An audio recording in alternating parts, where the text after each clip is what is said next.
na bino balandi Environ News TV mingi penza ya iso autochtone. De bongo le lenge topesa ki rendez-vous lelo ezali grande célébration ya journée internationale ba peuple autochtone pygmée. Ba procédé ki liboso ezali ki conférence.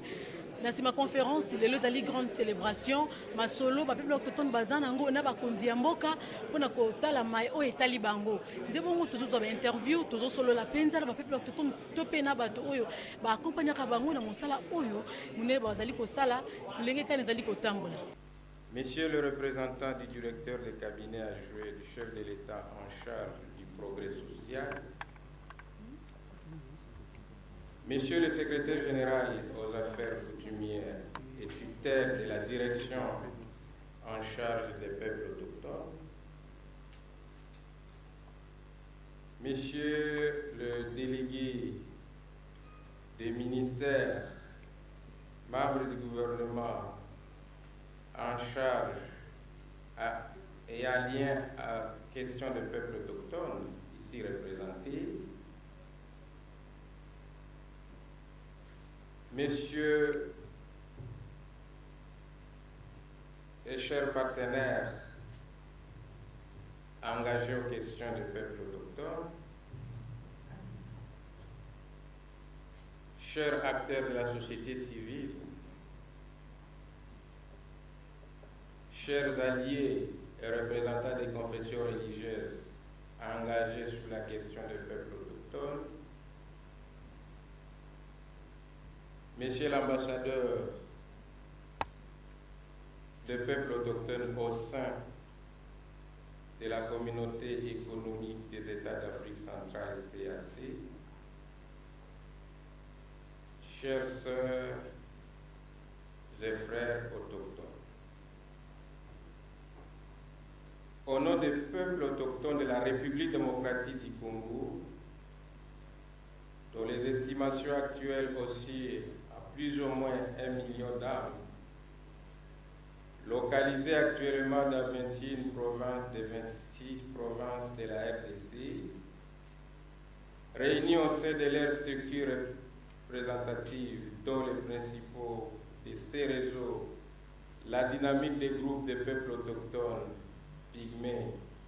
en RDC, la DGPA, ici représentée par son coordonnateur, la Ligue des associations autochtones pygmées du Congo, la LINAPICO, ici représentée par son président national, tous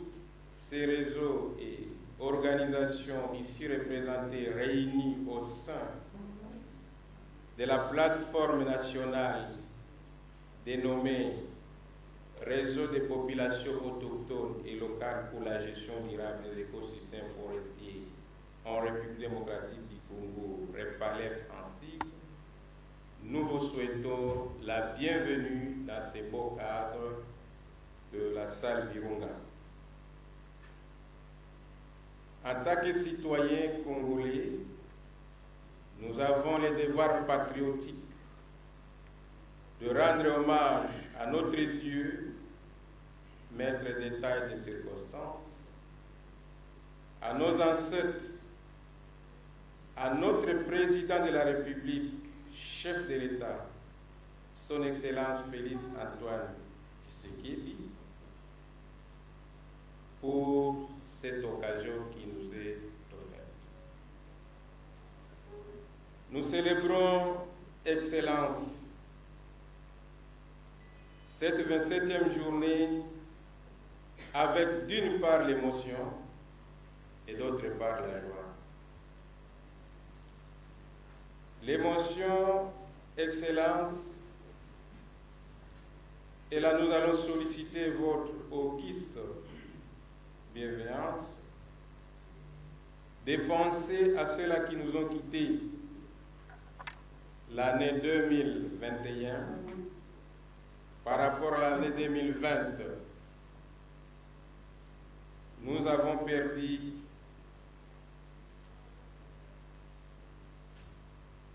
des leaders autochtones,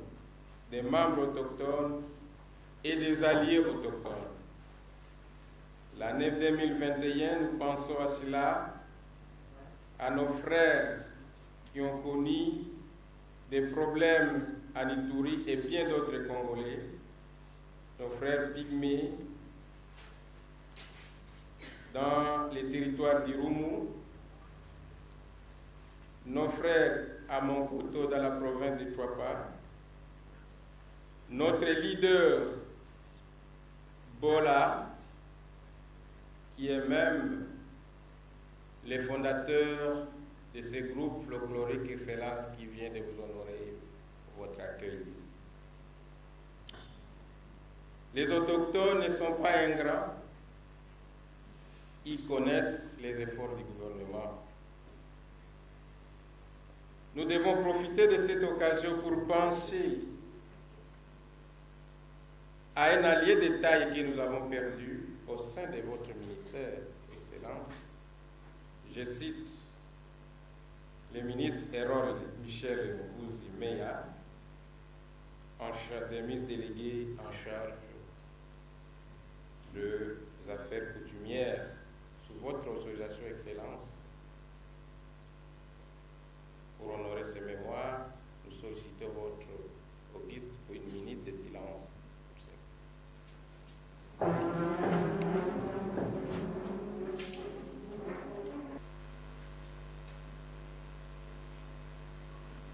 Merci beaucoup, Excellence.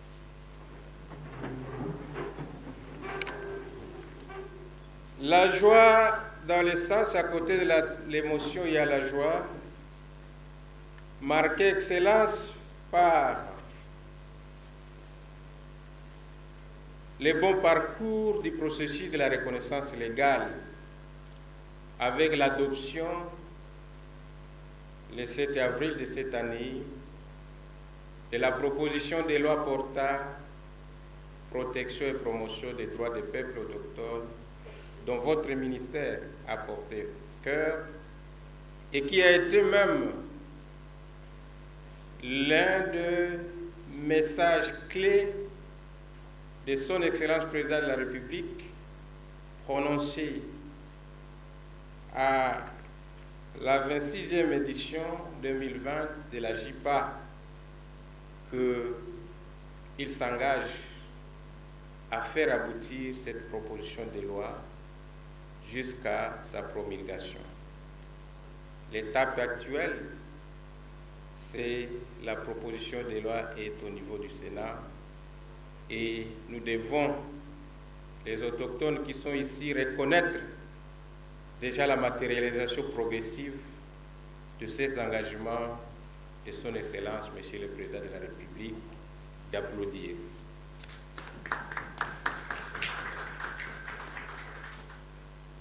Dans la joie, nous avons retenu l'année passée, son Excellence, l'engagement de son Excellence, le Président de la République, tout en reconnaissant le rôle des peuples autochtones dans la gouvernance et la gestion et le maintien des écosystèmes forestiers de la République démocratique du Congo, la forêt, avec ses valeurs et ses pratiques, l'établissement des réseaux écologiques protégés sous la gestion des peuples autochtones à travers la République, au même titre que les aires protégées, en reconnaissant ce rôle des peuples autochtones dans la conservation des forêts et de la biodiversité. Nous sommes toujours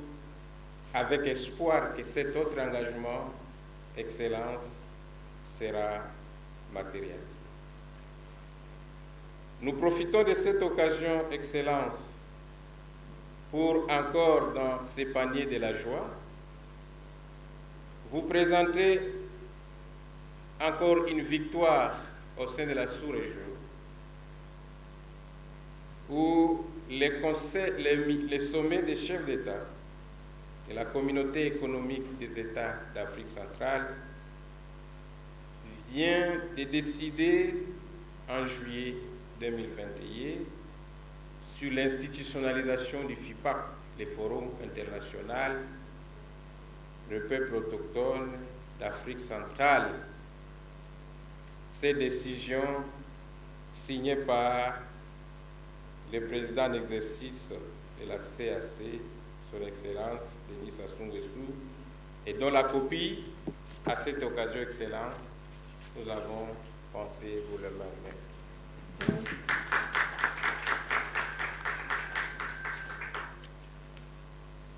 Nous sommes très rassurés que nous avons vos compatriotes, même de la République démocratique du Congo, un fils du pays qui était à la base de l'établissement de ce forum international des peuples autochtones d'Afrique centrale et qui a été élevé au rang de mérite au niveau du Congo, de la République du Congo, qui est ici. Nous allons profiter de cette occasion. Les autochtones ont préféré l'honorer pour ce travail de mérite. Il a réussi à l'occasion du Forum international des peuples autochtones, la 3e édition tenue à Ifondo, en République du Congo. Les peuples autochtones en République démocratique du Congo, ses frères, vont profiter de ces assises pour l'honorer pour le travail non seulement en République démocratique du Congo, mais également dans la sous-région. Et là, ça sera donné par le vice-président du réseau des populations autochtones et locales pour la gestion durable des écosystèmes, M. Patrick Saïdi, qui est à mes côtés. Nous sommes très rassurés, Excellence, de l'attention que vous continuez à placer pour la question des peuples autochtones afin qu'ils contribuent au développement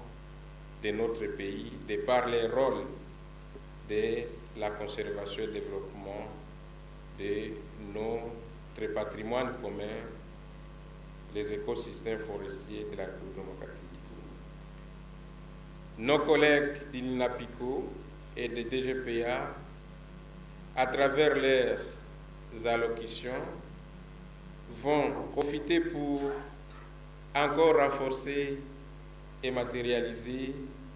dans leurs propos les acquis que nous avons et les perspectives que nous souhaitons. C'est à ce moment, Excellence, que je termine par vous remercier. Transmettez les remerciements des peuples autochtones à son Excellence vice-premier ministre, ministre de l'Intérieur, et au chef de l'État. Je vous remercie.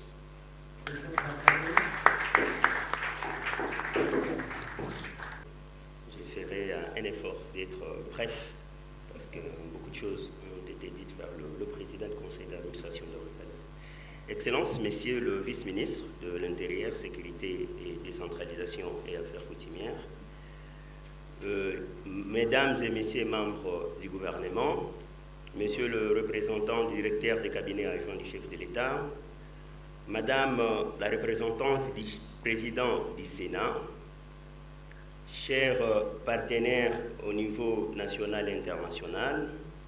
chers coordonnateurs des réseaux et organisations autochtones et de la société civile environnementale, chers représentants autochtones, Mesdames et Messieurs, distingués invités. Aujourd'hui est un grand jour et notre optimisme nous pousse à dire que la célébration de cette journée internationale des peuples autochtones sous les thèmes « Ne laisse personne à côté » et l'appel des peuples autochtones pour un nouveau contrat social restera l'un des éléments marquants de cette année 2021. Je tiens tout particulièrement à saluer la présence de son Excellence, Monsieur le vice-ministre de l'Intérieur, Sécurité, Décentralisation et Affaires coutumières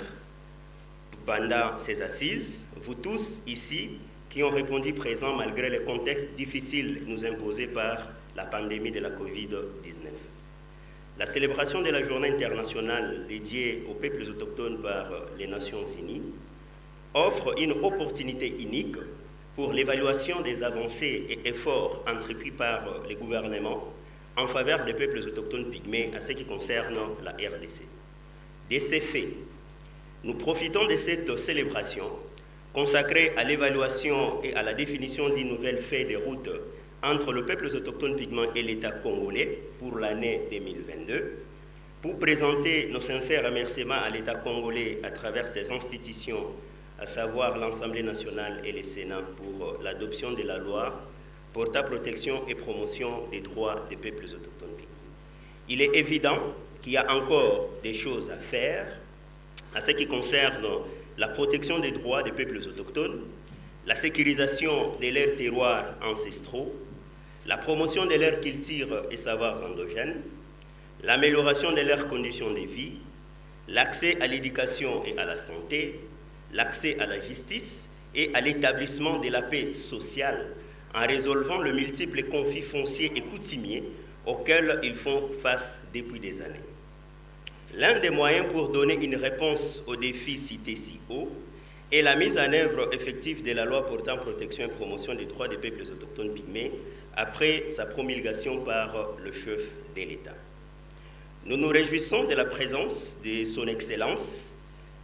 et lui demandons d'être notre porte-parole auprès du gouvernement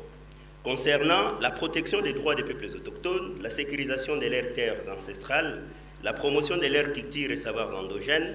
l'amélioration de leurs conditions de vie, l'accès à l'éducation et à la santé, l'accès à la justice et à l'établissement de la paix sociale en résolvant les conflits fonciers et coutumiers auxquels ils font face. Nous lui demandons d'une manière personnelle, du fait que cela est dans ses attributions, d'élaborer une stratégie nationale de cohabitation pacifique entre le peuple autochtone pygmée et les autres groupes ethniques,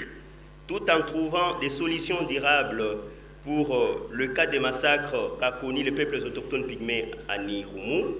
au conflit qui oppose les peuples autochtones pygmées et bantous à Mokoto, et au conflit qui oppose les peuples autochtones pygmées et les bantous dans la province du Tanganyika. Ne laisse personne à côté, et l'appel des peuples autochtones pour un nouveau contrat social, d'où l'organisation du dit dialogue de séjour avec l'État congolais,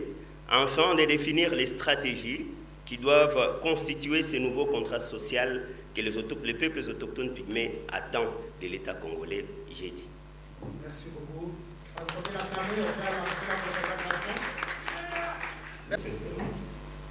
Donc, j'ai l'honneur de remettre à M. Kapou Diwa des mérites pour tous les efforts fournis en faveur de la défense et de la promotion des droits des peuples autochtones pygmées, déjà ici chez nous, en République démocratique du Congo, mais aussi pour tous les efforts fournis au niveau sous-régional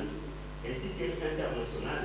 pour la prise en compte de ces derniers dans différents organes au niveau régional et international.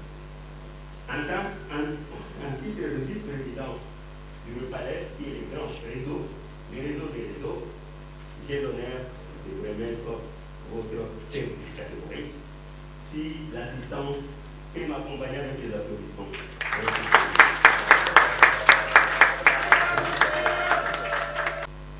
Messieurs le membre du gouvernement ici présent, Messieurs le représentant du directeur du cabinet adjoint du président de la République en charge du progrès social, distingués invités, la résolution 49/214 du 23 décembre 1994 de l'Assemblée générale des Nations unies avait décrété le 9 août de chaque année la journée internationale des peuples autochtones. À cet effet, l'Assemblée générale a décidé de continuer à célébrer chaque année à New York, à Genève et dans les autres bureaux des Nations unies à travers le monde la journée internationale des peuples autochtones. Elle a demandé par la même occasion au secrétaire général d'encourager le gouvernement à célébrer cette journée internationale sur le plan national. Cela justifie notre présence en ce jour dans ce beau cadre de l'immeuble de la territoriale pour célébrer la journée internationale des peuples autochtones dont le thème retenu par les Nations unies pour cette année est ne laisser personne de côté, le peuple autochtone et l'appel pour un nouveau contrat social. Chers invités à vos titres respectifs, dans le cadre de cette célébration et pour le cas de la République démocratique du Congo, il est de mon devoir, au nom du vice-premier ministre à l'Intérieur, Sécurité, Décentralisation et Affaires coutumières, de brosser la situation actuelle de peuples autochtones pygmées dans notre pays et vous livrer les grandes orientations et engagements de mon gouvernement dans les 5 ou 10 ans à venir sur la question autochtone pygmée.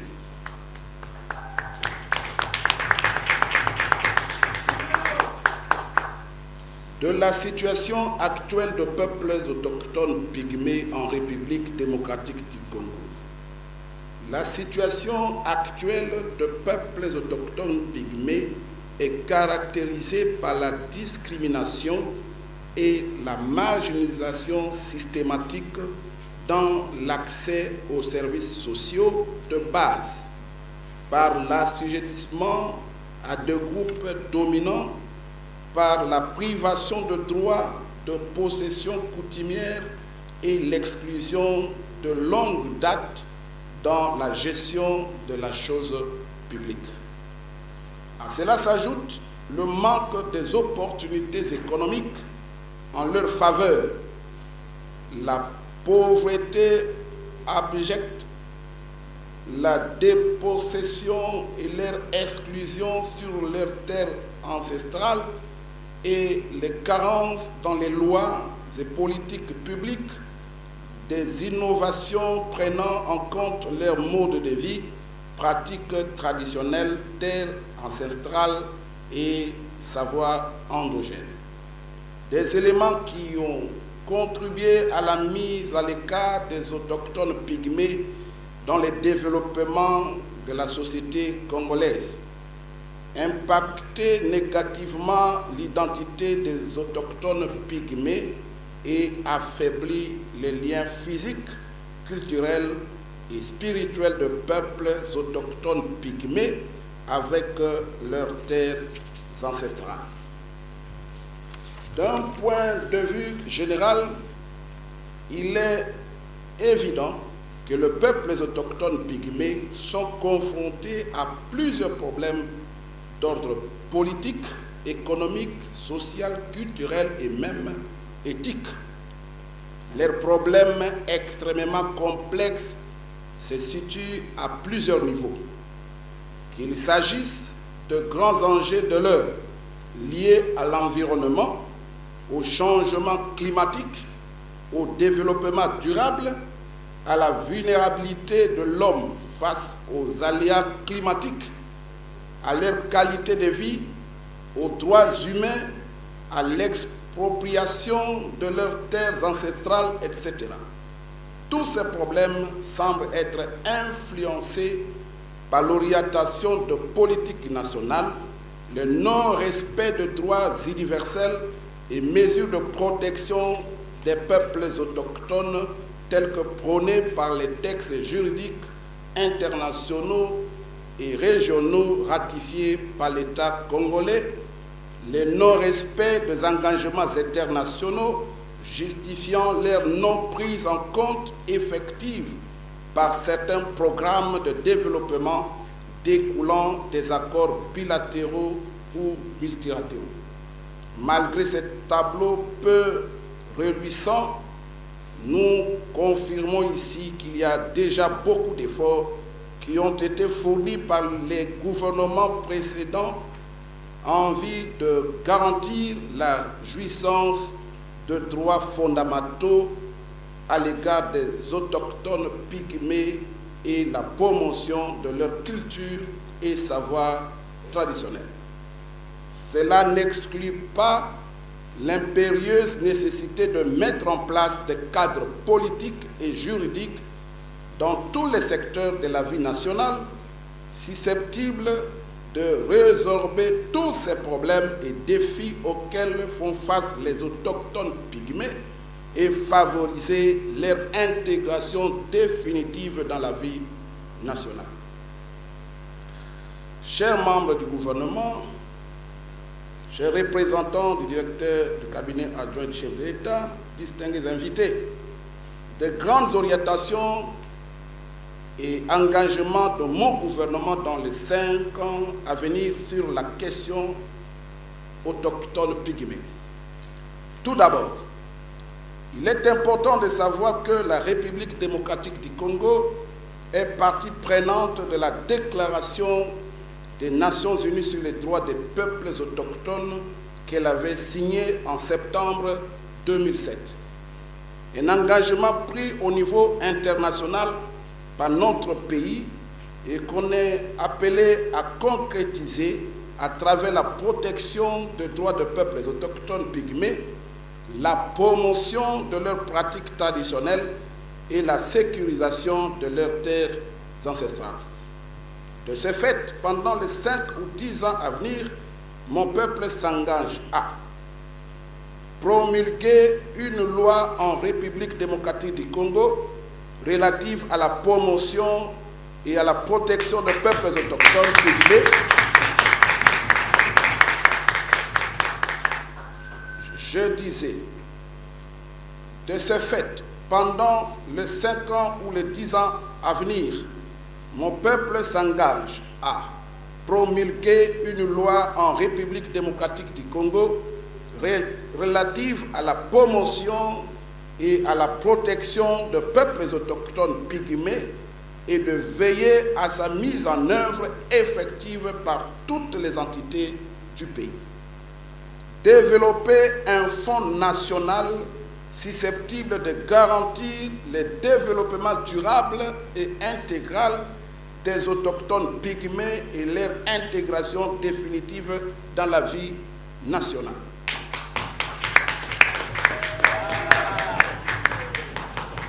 Sécuriser juridiquement les terres et terroirs ancestraux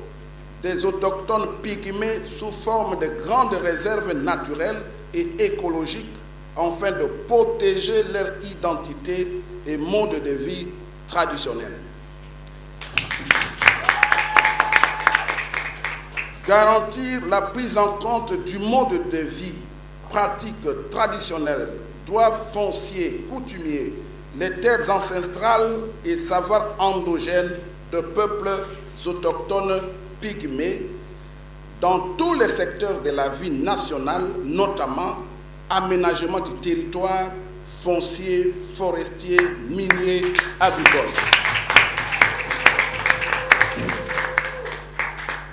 Mettre en valeur le peuple autochtone pygmée en faisant découvrir leur savoir-faire, leur mode de vie, pratiques traditionnelles, savoirs endogènes et pharmacopée à travers des événements culturels au niveau du pays.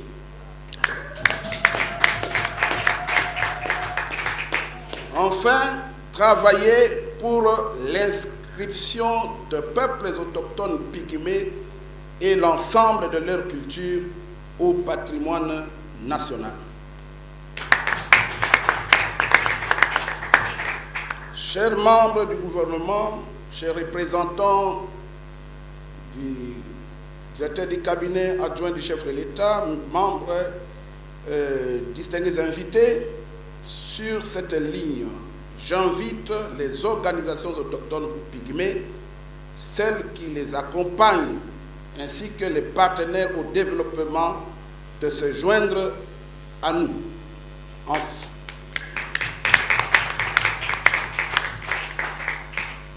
Sur cette ligne, je répète, j'invite les organismes autochtones pygmées, celles qui les accompagnent ainsi que les partenaires au développement de se joindre à nous afin de rendre effectif le développement des autochtones pygmées en République démocratique du Congo d'ici 5 à 10 ans. Sur ce, je déclare la décennie autochtone pygmée en République démocratique du Congo.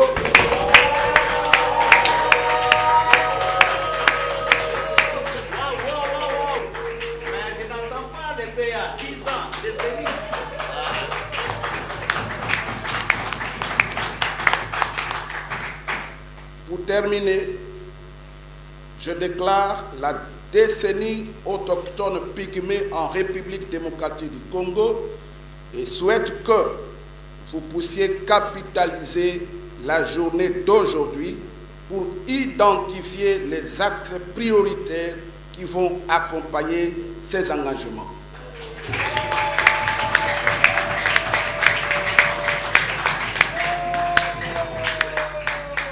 Que vive le peuple